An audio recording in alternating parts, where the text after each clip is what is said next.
Hello, I'm Cheryl McCarthy of the City University of New York. Welcome to One to One.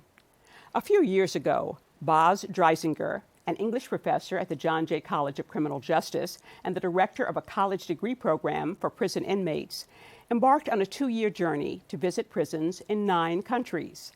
During her travels, she observed how the United States model of mass incarceration, draconian sentences, and solitary confinement, with its emphasis on revenge and punishment, has been exported worldwide, and the devastating impact it has had on both those in prison and without.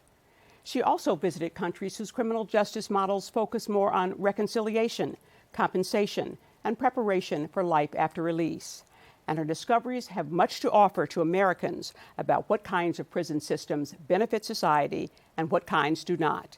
Incarceration Nations: A Journey to Justice in Prisons Around the World has just been published by Other Press. Welcome. Thank you. So you're an English professor. What prompted you to go on this 2-year tour of prisons around the world? So I've been working in a prison context educationally in a prison via John Jay, the Prison to College Pipeline program. I teach in prisons. I'd been volunteering in prisons in an educational capacity, and I felt like there was increasingly, as we were talking about prisons and we were talking about mass incarceration in the public realm, we were missing pieces of the conversation. And the 2 things that I felt we were most missing were, one, a global context, thinking about not only America's mass incarceration problem, but the world's and America's role in it, and also thinking about some of the kind of philosophical and moral underpinnings of this system. We were talking about the economics of it and the practical irrationality of it, but thinking about the fundamental basis of it and stepping back and looking at those moral issues was something that I wanted to do. So the United States incarcerates more people than any other country, about 2.3 million, and has a higher incarceration rate, per 100 or 1,000 than any other countries. It also has more prisoners serving long sentences, many of them for drug offenses. But you noted that mass incarceration is a relatively new phenomenon. Yeah, and this is, I think, something that is unbeknownst to many, because for many, they can't imagine a world before prisons, or rather before prisons were the exclusive response to crime. And really what happened is that about 200 years ago, along the lines with the birth of our nation, we manifested certain theoretical ideas that were becoming popular in Europe in the late 18th century around using not physical punishment as a response to crime, but this concept of a prison. And America is considered having built the first 2 modern prisons in Pennsylvania and in New York. And it was it became a popular model, and people came from all over the world. Charles Dickens and Alexis de Tocqueville being the 2 most famous examples, but leaders came from around the world to see this model and thus were deeply influenced by it and took it back home with them. Now, our prison system seems to be, another hallmark of it is that it is directed largely at African American and Latino American males. Well, that's not just the American prison system, but you find that around the world, that the people who go to prison tend to be largely members of ethnic minorities, usually poor, usually oppressed, and prison is often been a form of slavery, a way of handling large populations of poor people who might otherwise get out of control. Mm-hmm. It's been, prison is tied to capitalism deeply. And it's not an accident that it sort of was born alongside capitalism. And prisons have long been about creating a labor force, right? We know this in this country, thinking about post-slavery and the black codes and criminalizing blackness essentially in this country in order to create a labor force. But I saw it in Brazil, I saw it in South Africa, I saw it in Australia with the Aboriginal population. There is this direct link between the need for labor and the criminalizing of quote-unquote others, and others is generally ethnic minorities, Thailand, the Hill people as well, but it also involves criminalizing poverty and using that as a way to create a labor force. Now, let's talk about some of the things that you discovered in the countries you visited. Rwanda and South Africa. Rwanda, as we know, had experienced this huge genocide, the slaughter of more than 1 million Tutsis by the Hutus in the 90s. And South Africa was a place where black Africans had experienced decades of apartheid at the hand of the country's whites. And yet both countries' prison systems seem to have focused not on punishment so much, but on reconciliation. Tell us about, what you found in Rwanda, for instance. Rwanda was sort of a grand national experiment in approaching a vast tragedy, a horrific event, not with punishment-obsessed approaches, but rather with reconciliation. So you had these Gacaca courts, which were massive open courts that created forums for people to speak and address for victims to address the people who did them wrong and killed their families, and create systems of reparations on a grand scale.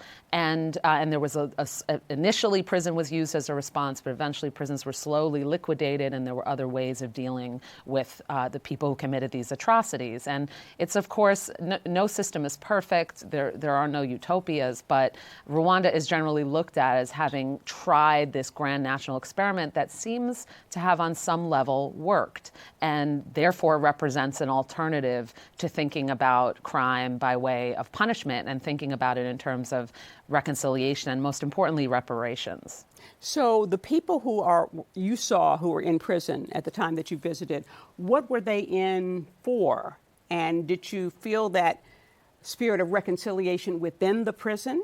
So I primarily in Rwanda worked with victims, and I intentionally wanted to start the book by thinking about the people most impacted by crime, and those are the victims. So I worked with young genocide survivors who were between 20 and 25 who actually wanted to go visit prisons where about 80% of the population is in for genocide, and they wanted to engage with these people in prison as a show of reconciliation, as a show of peace, and as a way of dealing with their own healing of the genocide.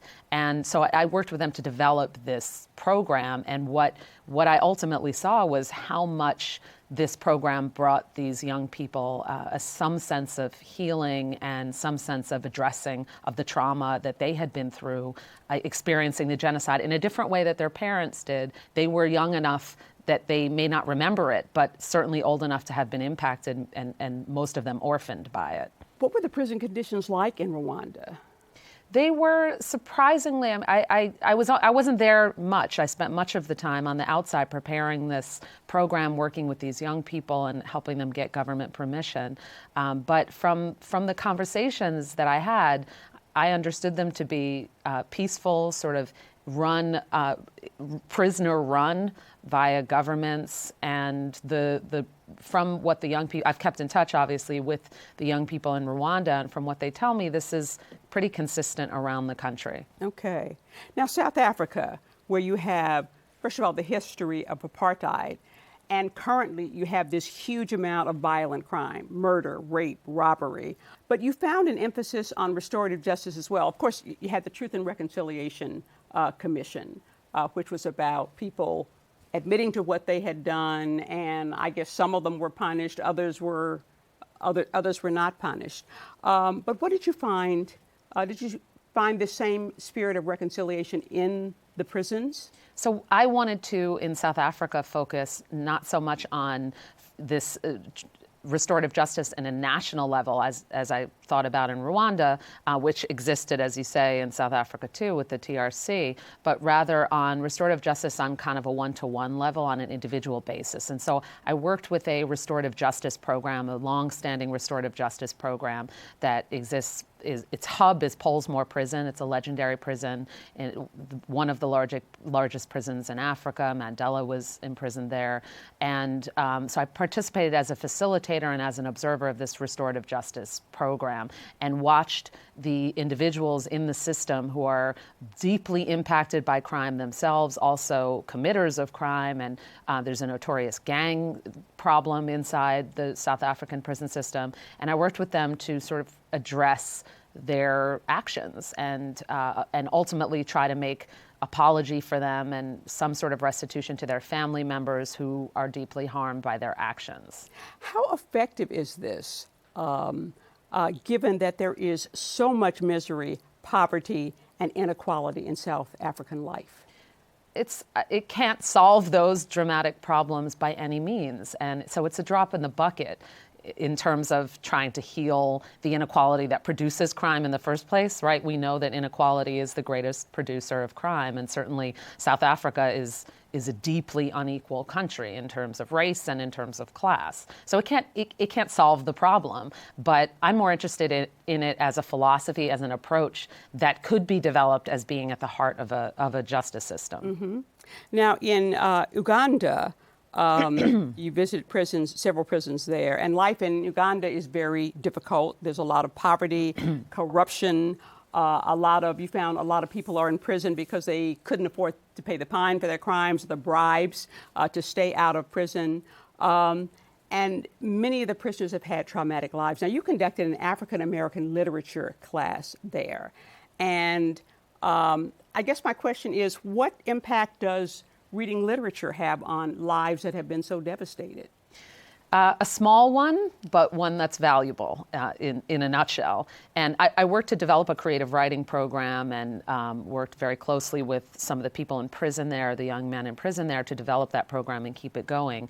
Arts in prison is a fairly popular conception globally. Music, drama, writing, literature classes. And the arts can do a lot of healing work. I feel powerfully about that. I'm an English professor. I believe in the power of literature to do incredible things to one's consciousness and emotional state. But I also, and I write about this in the book, I reflect on the fact that in many ways it can be a Band-Aid that allows us to not look at the huge wound at the heart of the system. The underlying social issues that are producing this. Right, because you, in Jamaica, you visited a prison where they have a music program where the prisoners are actually turning out reggae records. But you concluded that it's just a salve for... Yeah, it's not going to solve the problem. But I mean, salves are valuable and so are Band-Aids, right? So we don't have blood gushing everywhere. So I certainly see the value in these kinds of programs. The problem is that they can't substitute for deep-seated dramatic reform. We're going to take a short break. Then we'll be back with more with Boz Dreisinger, author of Incarceration Nations, after this message.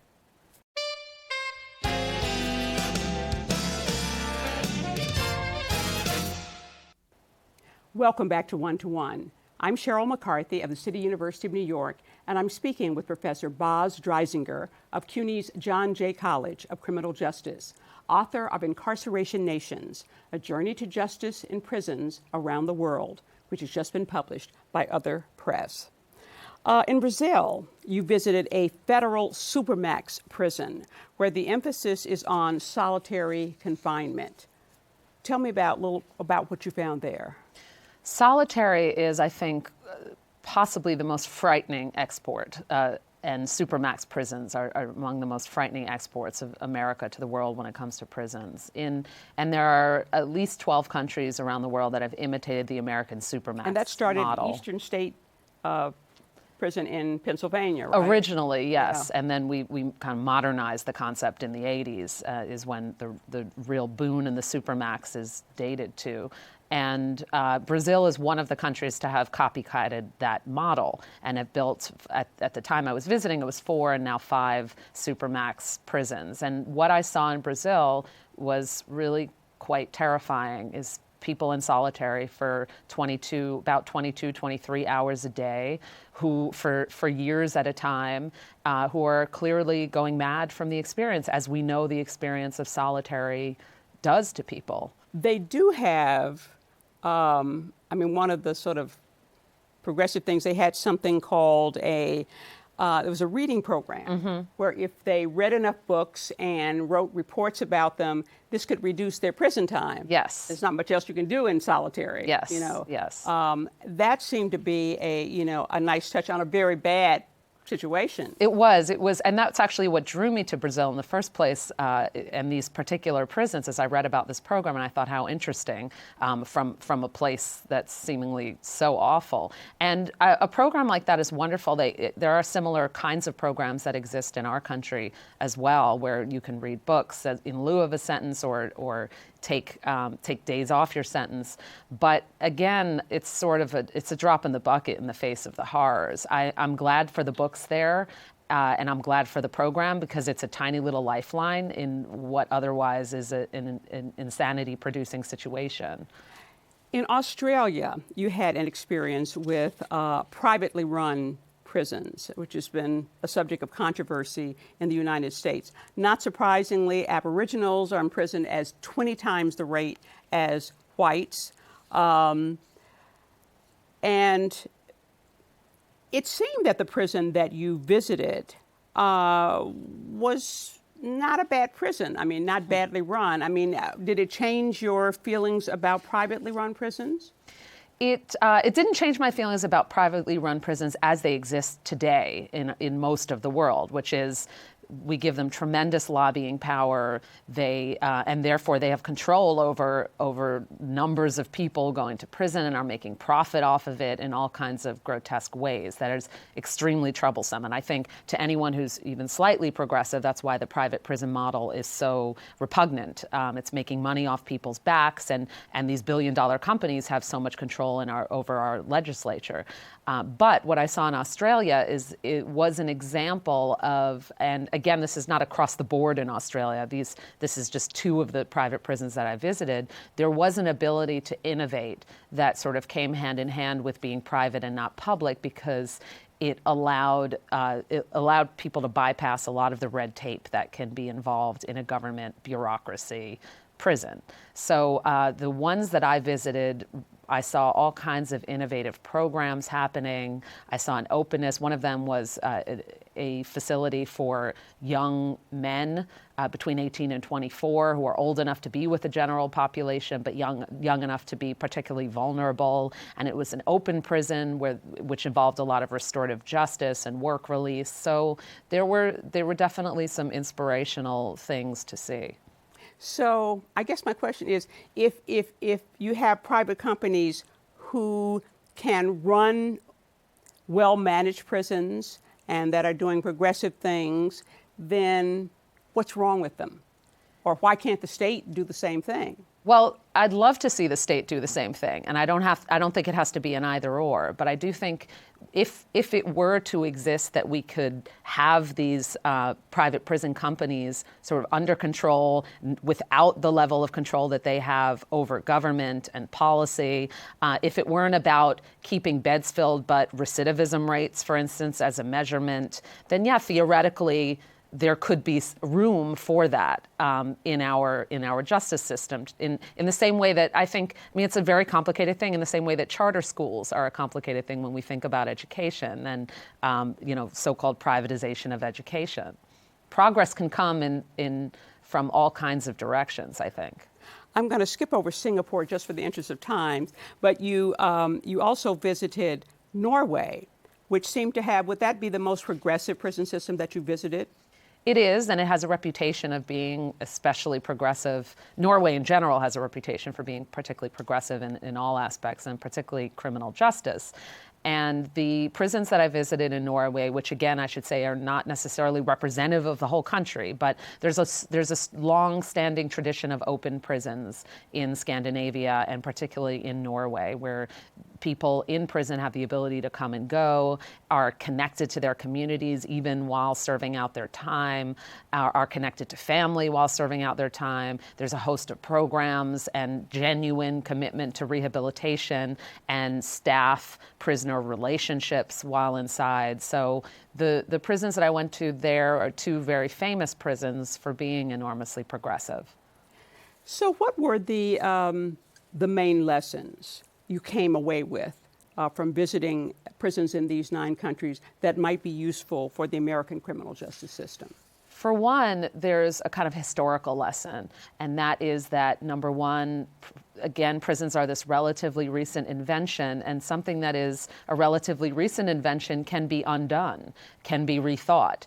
and isn't necessarily the only way to be. So the idea that this is something that's relatively recent, and also that it's been in many ways exported and foisted upon the rest of the world, all of that means that we ought to rethink this paradigm. And that isn't particularly effective. Our recidivism rates hover in the 60-something%, and it's not much better in the rest of the world. And so if something is clearly not working, we need to rethink this whole process and think about something that is working. And there are those historical commonalities that ultimately lead to action. I think, too, one of the big takeaways, certainly restorative justice and a commitment to rethinking punishment as a moral concept is something that's a thread that runs through the book. Thinking about how we can genuinely enact this thing that we call corrections and rehabilitation and not just pay lip service to these terms, and what can be done in this respect runs through the book as well. Some of the things that you mentioned as a way to go forward as we think about prison reform here, the goal should be to inflict as little pain as possible.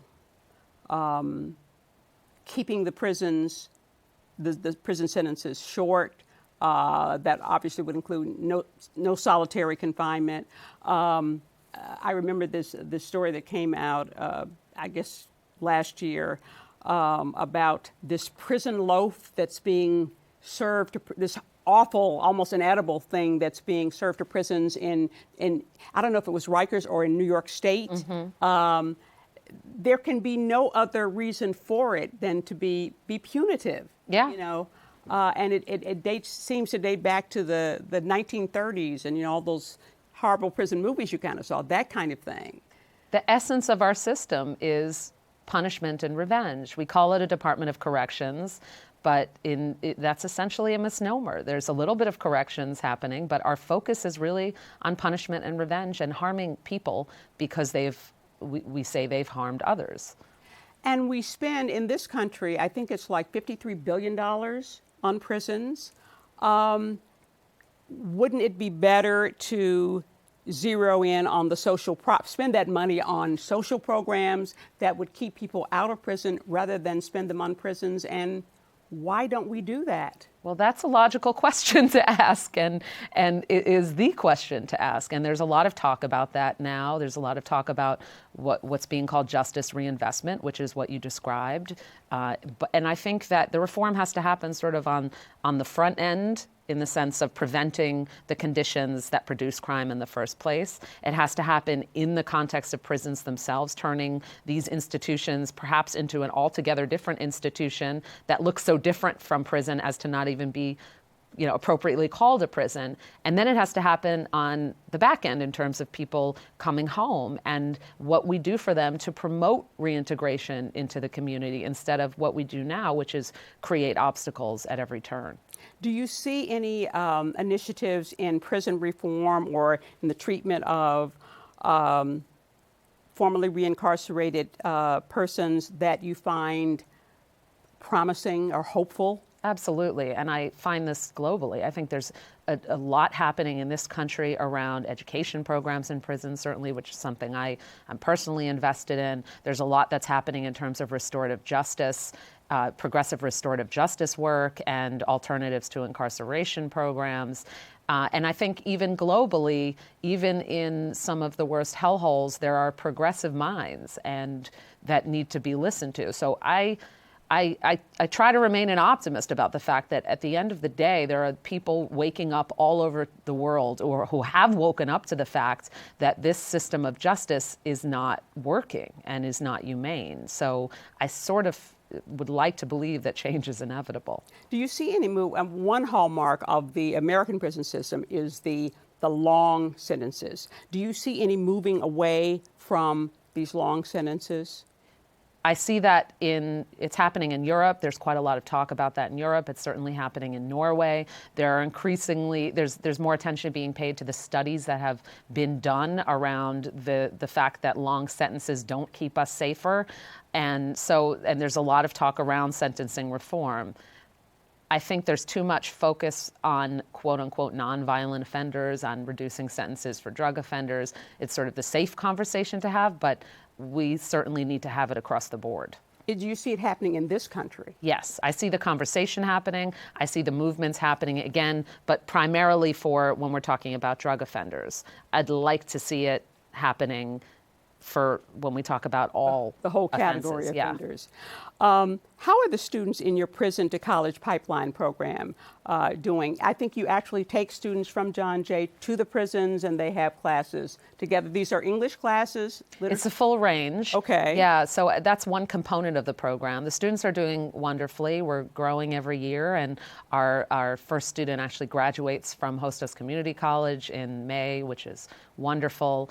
And as part of the program, I do bring up students from John Jay and Hostos, which is our partner, our community college partner institution, to the prison once a month to take class alongside their incarcerated peers. And Okay. it's a wonderful, wonderful, life-changing experience for both sets of students. It is I found the book extremely fascinating to see, the kinds of approaches to criminal justice that are being practiced around the world. It's a difficult subject because there's a lot of bad stuff going on, and it's not necessarily stuff that's going to lead countries in the right direction. So I appreciate your sharing this with us. Thank you. We're out of time. I want to thank Professor Boz Dreisinger for joining me.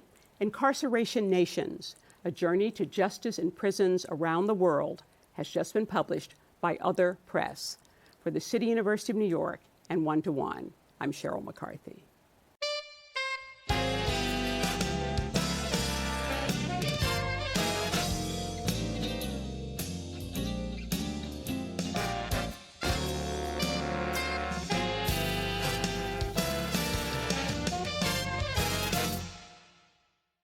If there are any people you'd like to hear from or topics you'd like us to explore, please let us know. You can write to me at CUNY TV, 365 Fifth Avenue, New York, New York, 10016, or you can go to the website at cuny.tv and click on Contact Us. I look forward to hearing from you.